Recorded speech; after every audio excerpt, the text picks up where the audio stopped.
우리 함께 봉독하도록 하겠습니다. 내 마음으로 죄인의 형통을 부러워하지 말고 항상 여호와를 경외하라.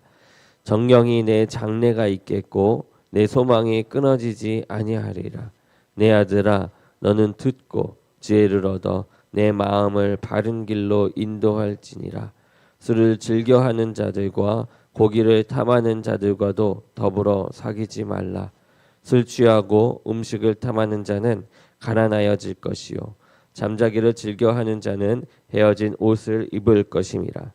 너를 낳은 아비에게 청종하고 내 늙은 어미를 경히 여기지 말지니라.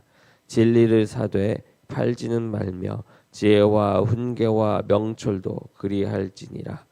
의인의 아비는 크게 즐거울 것이요 지혜로운 자식을 낳은 자는 그로 말미암아 즐거울 것이니라. 내 부모를 즐겁게 하며 너를 낳은 어미를 기쁘게 하라. 내 아들아, 내 마음을 내게 주며 내 눈으로 내 길을 즐거워할지어다. 대저 음녀는 깊은 구덩이요 이방 여인은 좁은 함정이라. 참으로 그는 강도같이 매복하며 사람들 중에 사악한 자가 많아지게 하느니라. 재앙이 네게 있느뇨 근심이 네게 있느뇨 분쟁이 네게 있느뇨 원망이 네게 있느뇨 까닭없는 상처가 네게 있느뇨 붉은 눈이 네게 있느뇨. 술에 잠긴 자에게 있고 혼합한 술을 구하러 다니는 자에게 있느니라. 포도주는 붉고 잔에서 번쩍이며 순하게 내려가나니 너는 그것을 보지도 말지어다. 그것이 마침내 뱀같이 물 것이요 독사같이 쏠 것이며 또 내 눈에는 괴이한 것이 보일 것이요 내 마음은 구부러진 말을 할 것이며 너는 바닷 가운데 누운 자 같을 것이요 돛대 위에 누운 자 같을 것이며 내가 스스로 말하기를 사람이 나를 때려도 나는 아프지 아니하고 나를 상하게 하여도 내게 감각이 없도다. 내가 언제나 깰까 다시 술을 찾겠다 하리라. 아멘.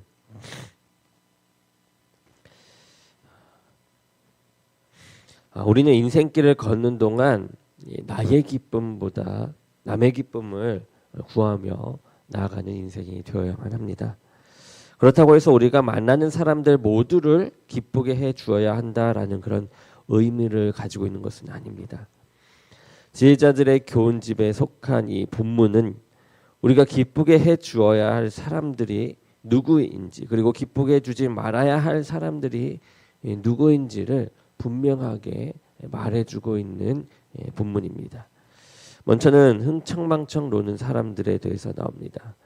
흥청망청 노는 사람들을 기쁘게 해 주어서는 안 됨을 이야기하는 것이죠.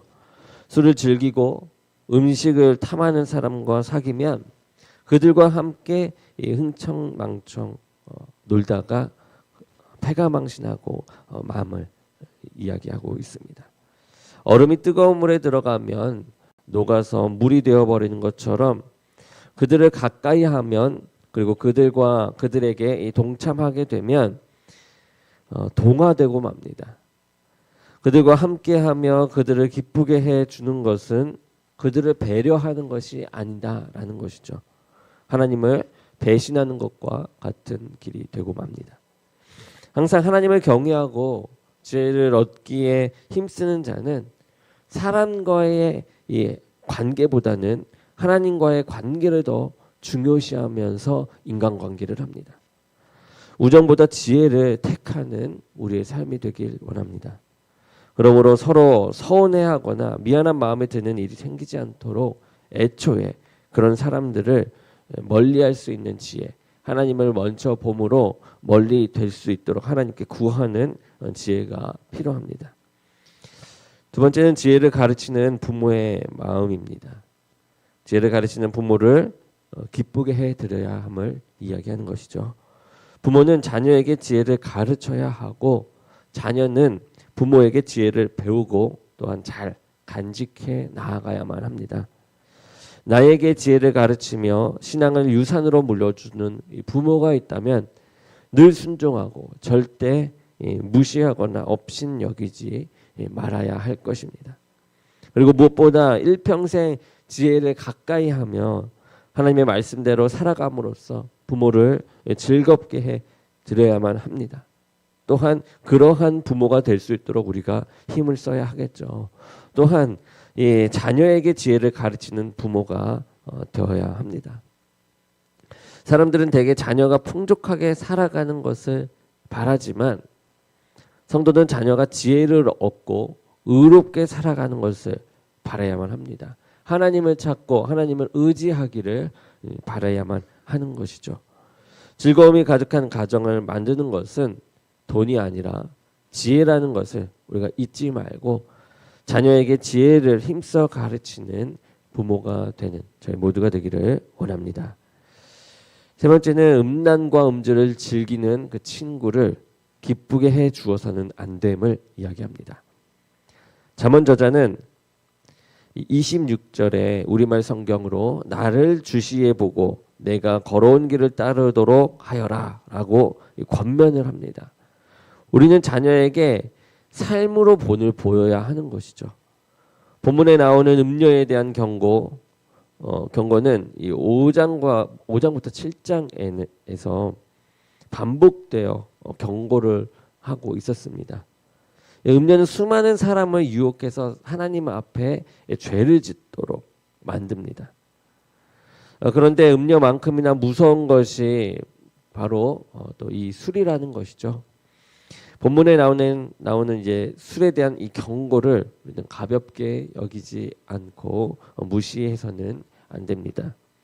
술을 마시는 것은 독사에 물리는 것과 같다라고 했습니다. 술에 취하는 것은 바다 한가운데 그것도 배의 이 돛대 꼭대기에 누운 것과 같다라고 합니다. 그만큼 위험하다라는 것이죠. 술을 한 잔만 먹어도 음주운전 단속에 걸려서 법에 처벌을 받게 되는데 하물며 항상 하나님을 경외해야 할 우리에게 술이 무엇이 유익이 되겠습니까? 우리의 감각과 이성을 마비시킬 뿐 아니라 강한 중독성을 가지고 있기에 술은 우리에게 결코 유익되는 것보다는 하나님과 멀어지게 하는 하나님을 의지하여 나가는 길에서 벗어나 회피하고 다른 곳에 의지하게 하는 유익이 되지 않는 것에 불과합니다.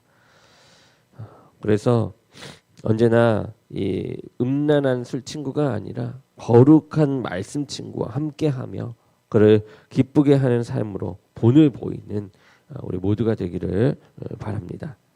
내가 기쁘게 해줘야 할 사람과 기쁘게 해주지 말아야 할 사람을 혼동해서는 안 됩니다.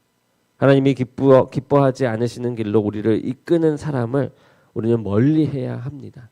그리고 하나님이 우리에게 맡기신 사람들, 우리와 함께 가기 원하는 사람들, 함께 하면서 주님을 바라보는 사람들을 가까이 하며 기쁘게 해주며 살아가는 저와 여러분이 되기를 주님의 이름으로 간절히 축원합니다. 기도하겠습니다. 사랑의 하나님 감사합니다. 이 시간도 하나님께서 함께 하심으로 이렇게 말씀을 주셨으니 이 말씀을 오늘 하루에 목표로 삼고 또 은혜로 삼고 하나님을 향한 기쁨으로 삼고 아버지 실천하며 나가는데 부족함이 없도록 이끌어 주옵소서.